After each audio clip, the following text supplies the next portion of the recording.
आता 3 महिन्याचे एकदम 4,500 रुपये तुमच्या खात्यामध्ये जमा होणार आहे।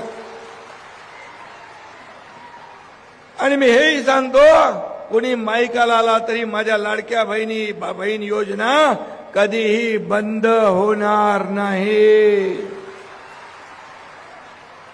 उलट मला पत्रकार विचारतात, तुम्ही 2100 रुपये म्हणालात वचननाम्यामध्ये। मला हा बोललो, मी मुख्यमंत्री होतो, मी देवेंद्रजी अजितदादा आम्ही बोललोय, आम्ही ठरवलंय आणि म्हणालो योग्य वेळी तेही आम्ही देणार, योग्य वेळी जे बोललोय तेही आम्ही करणार।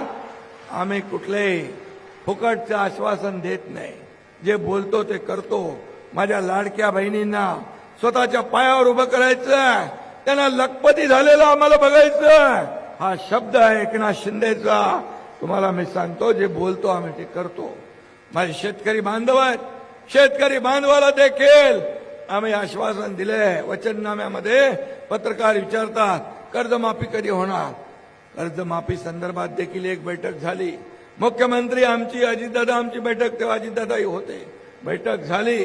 आम्ही एक कमिटी गठीत केलेली आहे आणि या कमिटीचा अहवाल आल्यानंतर जे बोललोय आम्ही, कर्जमाफीचं आश्वासन दिलंय, माझ्या शेतकऱ्यांना मी सांगू इच्छितो, विश्वास देऊ इच्छितो, तोही निर्णय आम्ही घेणार आणि माझ्या शेतकऱ्यांना देखील दिलासा आम्ही देणार।